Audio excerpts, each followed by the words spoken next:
Paul. Hey, Paul. Two Pauls. Hey, Hello, Paul. how are you? I should disclose the creature on my lap in case she starts barking and eating. Okay. There's one on my lap and one on the beanbag beside me. They were in the house out of the way, but they were scratching and barking in the house. So I'm out in the tent in the garden. Excellent. You've got a lovely summery vibe going on there. Exactly, God. and I've even brought an orchid to the occasion. You're a little bit low. I know we're all, Am I a little bit low? Yeah. Maybe just come a little bit closer. Is that any better? That's a bit better. Yeah. stuff. Thank you so much for your time. Really appreciate it again. You're very good to us at FNI. Thanks. Thank you for having me. Yeah, people love listening to you, so we're delighted to have you back. How are you doing? I'm good. I'm going to just try and make sure that it's you guys I'm seeing, not me. At the moment, it's myself I'm seeing enlarged, but it would be lovely to be seeing you guys. Oh, I see. Okay, hold If on. you double click, I think if you double click it. Yeah, if you click on Paul, if you just want to see Paul, it'll minimize you there. I have it. All good. Very good. Lovely.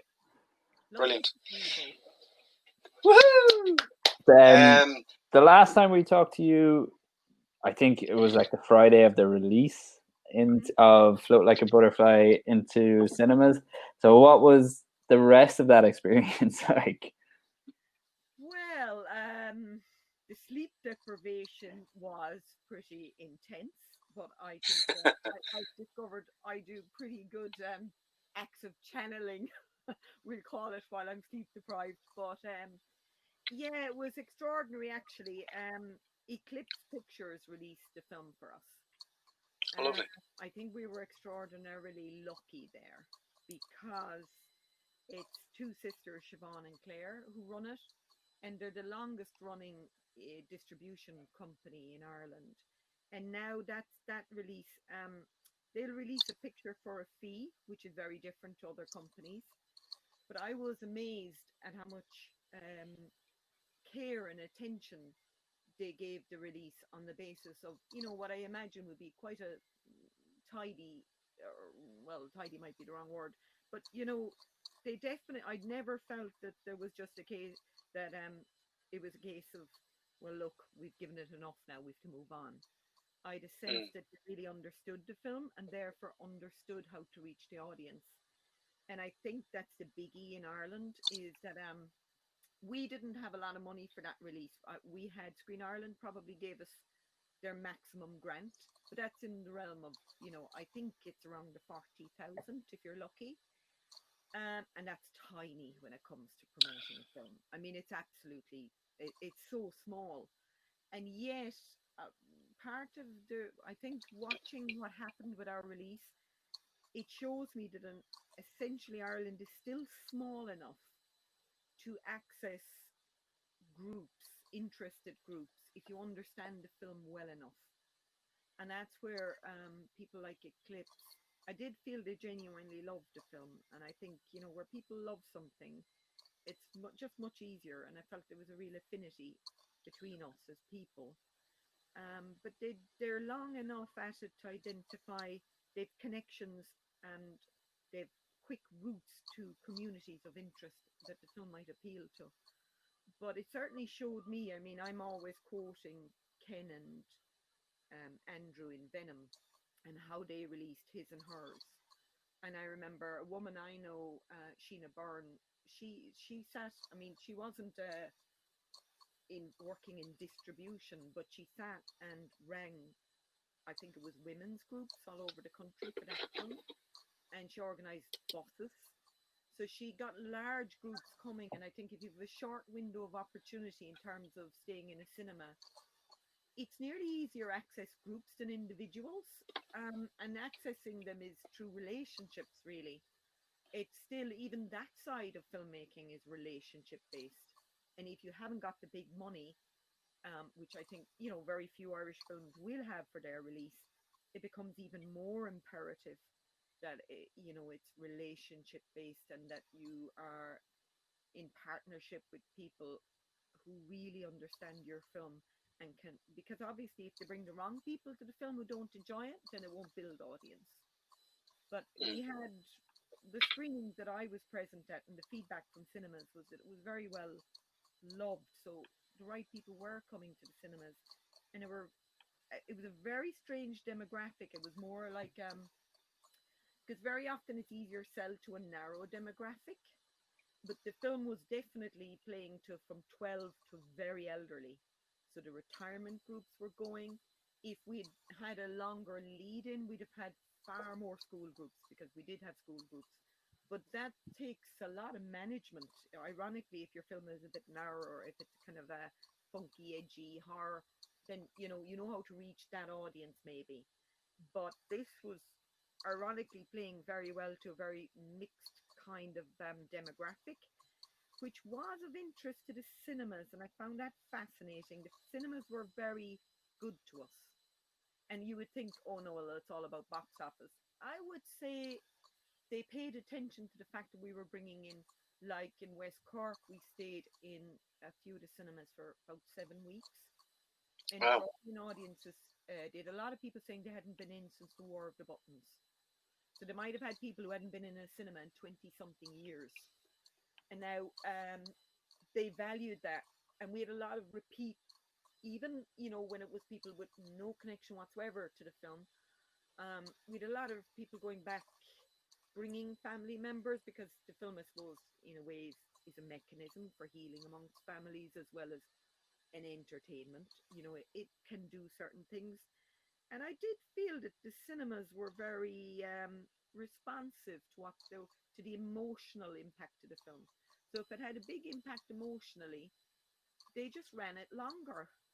So I would say I was quite did inspire a lot more faith in me again, that there's such good people out there. And as much as I could, I wasn't in touch with every cinema, but as much as I could, where I could, make the phone call and speak to whoever it was and thank them or ask them how it was going, they really appreciated that. We're a small country. I mean, obviously, if you were in every, would have been lovely if you were in every screen. But if you're not, I think to work with what you've got, to really have faith that everything you put in there matters. Mhm. And you are building for the next Irish film, which I like the idea of, that if the people working in the cinema programming have had a positive experience, and they know that, okay, we didn't have, I mean, in a way, there are lots of opportunities opening up, because, okay, you have the big blockbusters, which you're not competing with, right? But you have so many other screens then. But actually, Float was a good film for those screens. So there are opportunities in the fact that, in a way, less people are going to the cinema. Cinemas, if an Irish film comes along and there's a bit of a following, they've got something to work with there, and I think they love being part of something. Mhm.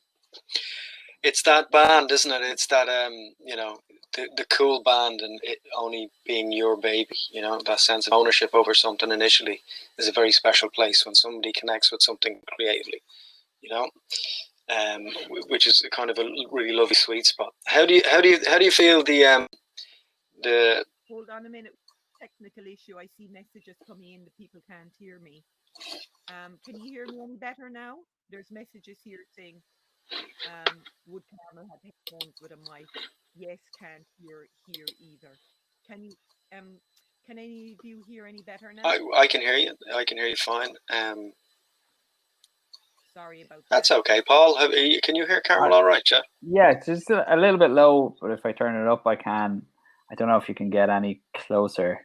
But the closer you are, the better. Yeah, Hear my mic. yeah. Actually, that's the Yeah, never fear. This video will be going out afterwards as well, and you can hire it up and go back and as well. So don't worry too much. And it's also live on the Facebook page as well, on the Facebook group as well. Yeah. Yeah. I was going to ask, how do you feel? How was it received by the traveling community as well? That was very emotional, actually. It screamed to a lot of traveller pride events. Mhm. which is amazing that it's a pride event.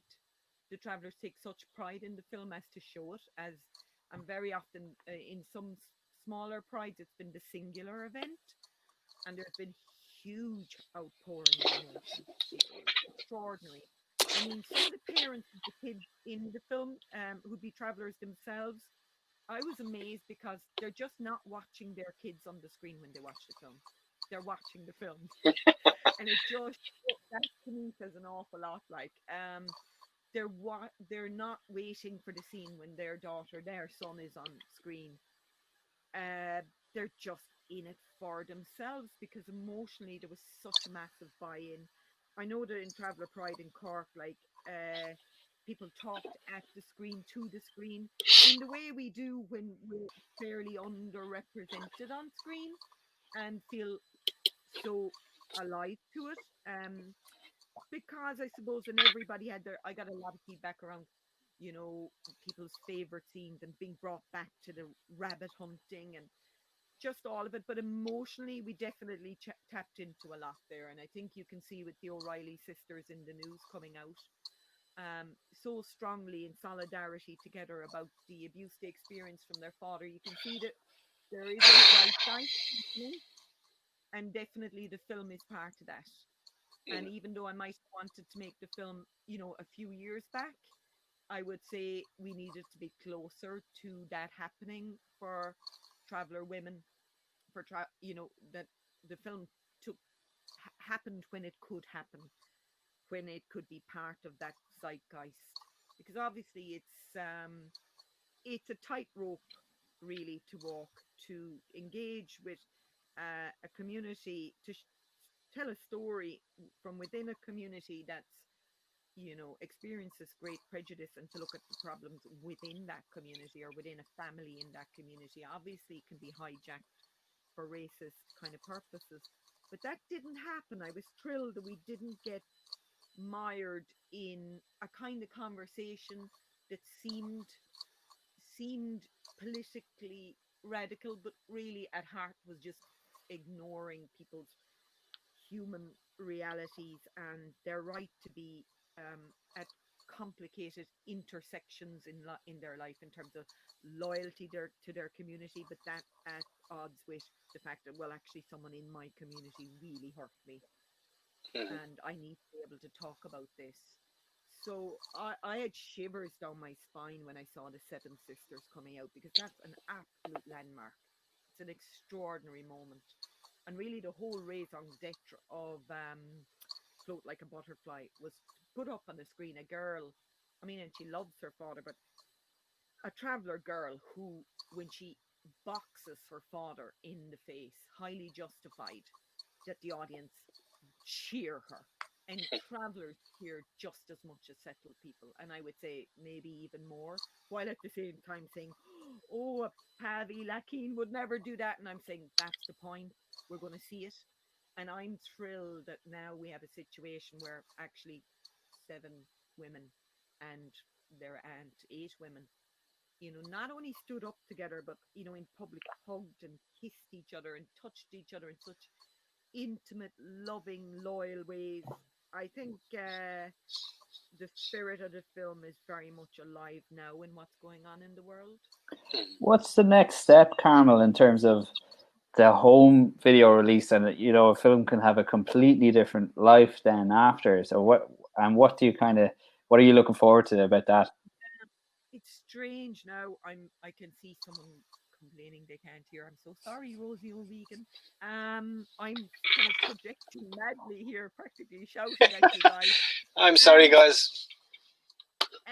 Just to say on that front, yeah, I'm quite surprised at our lag there. I mean, the amount of people requesting it, but it's Amazon stateside. It's doing really well on Amazon and Apple TV. But here and in the UK, that's been extraordinarily slow in happening. I don't know what the reason is for that. I mean, it did have a very long life by way of festivals, and we also had the RTE screening. So I don't know if that impacted it, but yeah, that's been, I suppose I'm seeing a future where maybe these things do need to happen closer together, to follow through on, the build and the momentum. I mean, so I'm not sure what's happening Okay. there, to be honest. What's the big difference for you between your work in theater and cinema? Ooh, well, Ooh, curveball from Paul there. theater, I think about it near every day, but I think about it differently every day. Um, it's live. The live aspect is extraordinary. It's about the live aspect means it's a set of bodies in contact with another set of bodies, Mm-hmm. right? So that body to body electricity, and in the audience as a set of bodies and the bodies on stage. And the voice is the most intimate transmission from one body to the next. So I think you can really surprise an audience by seeing something in front of their eyes. A lot of the theatre I've done has had, I wouldn't be doing it for shock value, but people, there is often a bit of a funny bone boing, like seeing something together live can alter the social script. You're involved in a certain type of magic there for sure, and ritual process, public ritual process. That's what that is all about. Now, when it comes to film, I think you're diving deep into the private unconscious, and then there's a collective ripple. There's a collective context. I think, especially when you have film festivals or large cinematic screenings, but more and more, I mean, no matter what your intention is, people largely will see your work alone at home. I'm thrilled we had the theatrical run for Float, even though I don't have a snob kind of thing about it, but I know it matters that certain work that has collective resonance is seen collectively. You Mm-hmm. can shift attitudes, values, shift emotionally, shift so much, that witnessing, that collective. And the conversations But I think afterwards, with which the people, actual writing, the what, sorry, afterwards? the conversations afterwards after a screening are as Yeah. important, and that you would imagine gets lost in some contexts when people are watching it on their own. Well, you see, but now online people are talking anyway. So it's a bit, it's more that I think with the, I mean, essentially cinema is still flat. So you are creating an illusion of three dimensions. And then I think music and film and the work of lighting and the camera is, that's tremendously exciting to me. And the rhythm of the edit. I mean, I'm controlling the eyeball of the viewer. I'm controlling, I'm so deep in the viewer's perceptual apparatus rather than like theatre would be their kinesthetic feeling apparatus. I mean, on some level, theatre is always them, but like so it's feeling to feeling. But in film, there's this translation through the image, and the image as seen and so tightly controlled by the edit and the camera. Mm-hmm. Um, that's an extraordinary opportunity. So it's way higher degree of concentration in visual art, which is quite wonderful, and as well in terms of sound, the world of sound and all this, the kind of carving of space through sound. I mean, I find that endlessly exciting. So they're so different, and yet you could you can go full circle. And I'm during lockdown now, I'm like really exploring quite a theat, like Snap was, I think I mentioned to you, Paul, Mm-hmm. Webster, that was a very, it was a theatrical film, and yet it ended up like, to a lot of people, cinephiles, feeling very cinematic, but its basis was a very theatrical kind of a conceit almost. So I'm fascinated that, the more you unpick it, you can kind of arrive at what seem like startling absolutes, and then you can confound them in your practice again the very next day, which is amazing.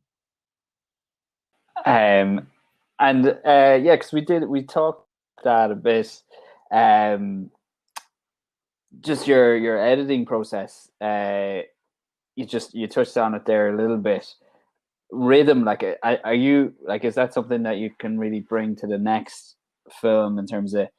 I guess one of the issues is the time in between our films is so long, and how do you how can you work around that?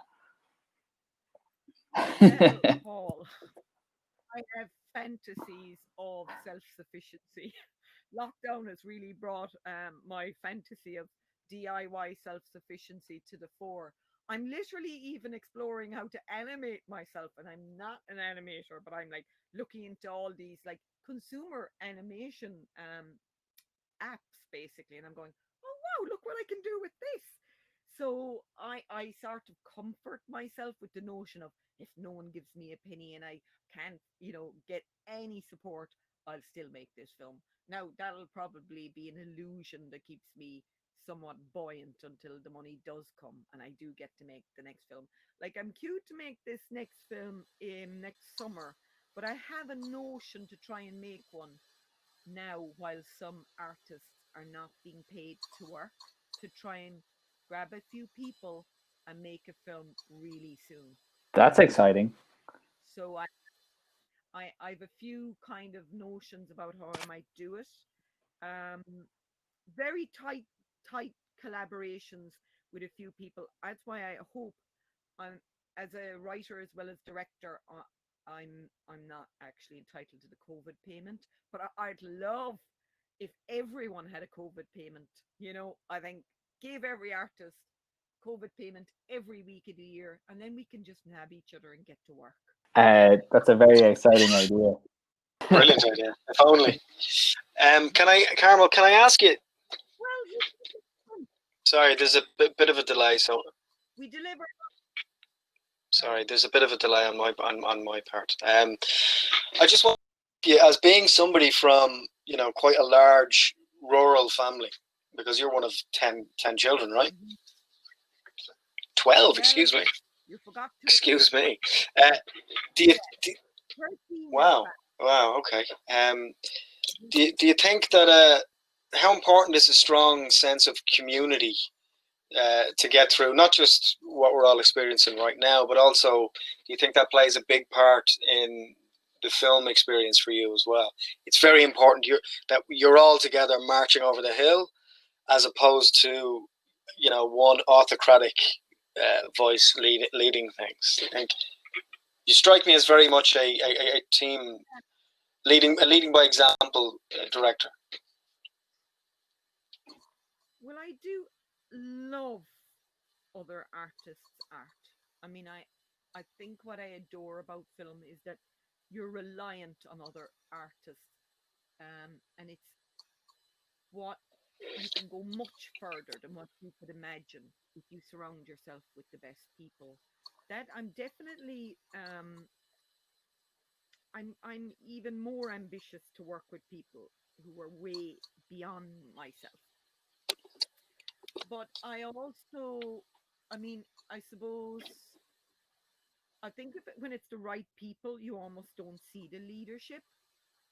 When it's the right people with the right project, it's almost, I do know that with people I work really well with, we're not spending any energy on the hierarchy at all. We're just wholly absorbed in the creation of the work. Um, and that's the really that's the space you want to be in for the most part. Um, I think I like being the boss so that I don't, but I can. I love so I can break down the boss structure. You know what I mean? Whereas if I'm a participant and someone is not leading well, I just can't enjoy it. So, but generally speaking, I'm just so delighted to be around other people's creativity. Um, it's a lovely, it's one of the real gifts of the job when you can get there. So that is entirely at odds with my DIY self-sufficiency, I'm happy to say. That's great. Do you think that being from Cork gives you an advantage as a human being?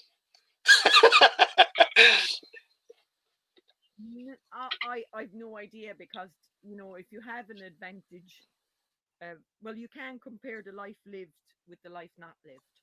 You just can't, you know. But the 1 in 12 children is an interesting one, because I think it means that in like very large chaotic situations, I can find them quite easy.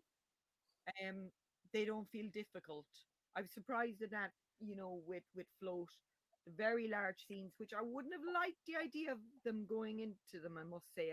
I mean, I do like to know the detail of what I'm up to, and sometimes to be just too few of us in advance to have, a read on every detail, so there's a certain sense of, right, dive in and see what we can do. And then I found that in the practice of them rather than in the imagining of them, I really enjoyed them. And sometimes they were easier than the scenes where there's a few people locked into a tight space with perhaps too much control. That you've over invested in a certain way of doing something that just doesn't allow for that life force to surge through the available elements and just get conducted rather than controlled. So I love that idea, actually. But the one of a lot of kids, I think what it maybe has given me is a robustness to survive the conditions of being a filmmaker. Because I do think, the longer I'm a filmmaker and a playwright, I realize, God, a lot of people wouldn't survive that uncertainty for this many decades. I think anybody could survive it for a couple of years, but to survive it long term for for, or even a lifetime, or a good portion of a lifetime, I do think you need extraordinary stamina. And it's, so there's the talent, but there's the stamina and the capacity. Like, I had a couple of people lately talking to me about projects they weren't sure about. In one in particular was beginning to kind of rely on whatever note she'd get, and that's how she'd let herself be led by whether it was worthwhile or not. And I was kind of going, no, you can't read that by that. Ultimately, you've got to kind of know in your own bones. You've got to know where you want to go. And I think in a way that is a bit stronger in me. It might be even stronger in only children, but there's a part to me that, like, to survive the cacophony of, we would have had a very lively, chaotic kind of a house. Certainly, it was a bit free range, we'll say.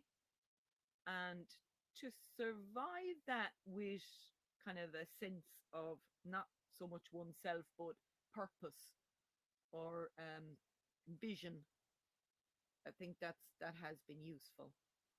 But like I say, I don't know. I mean, I remember being 13 and going to stay with my friend, and she was an only child, and she was getting her cookies and milk in the morning before she got out of bed. Her mother would bring her cookies and milk.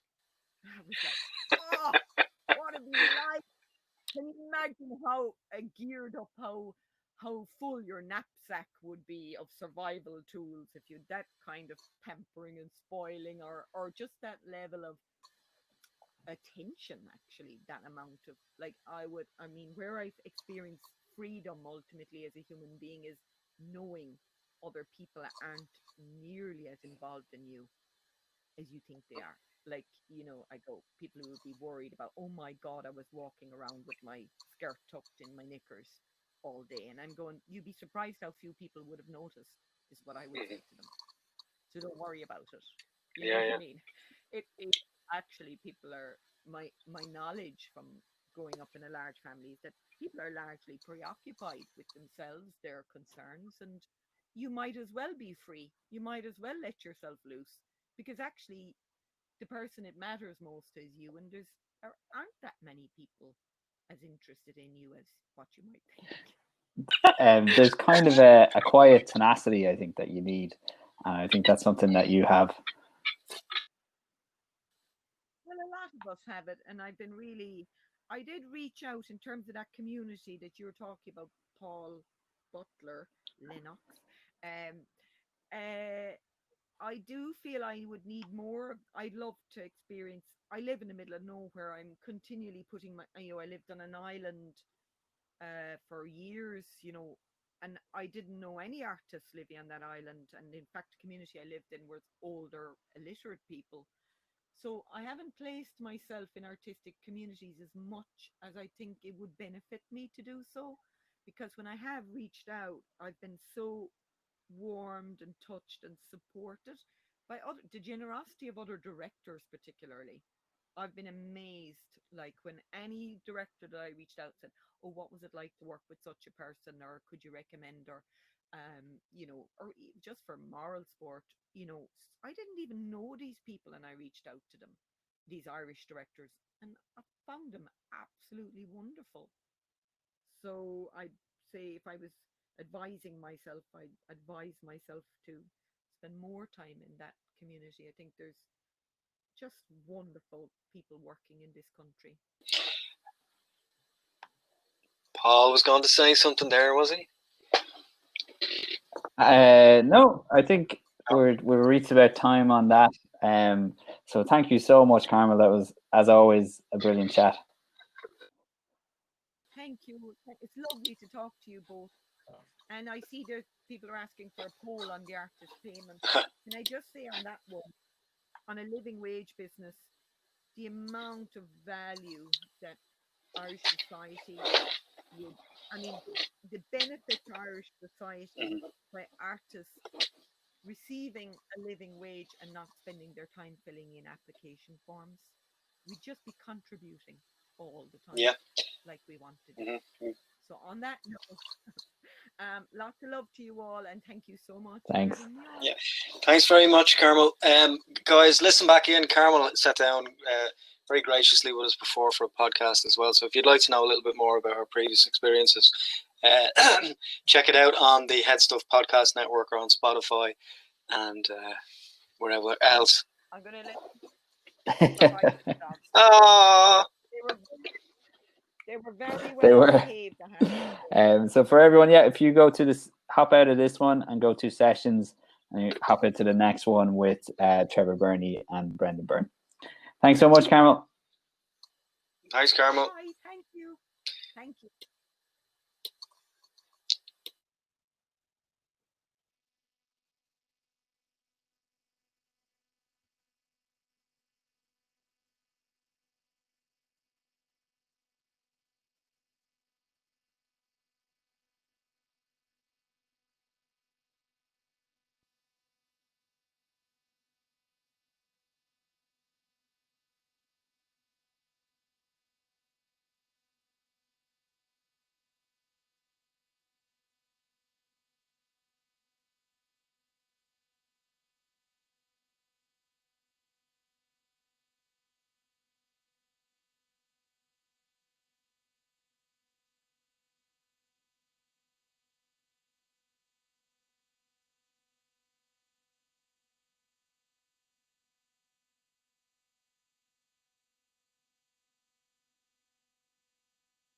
I couldn't hear me.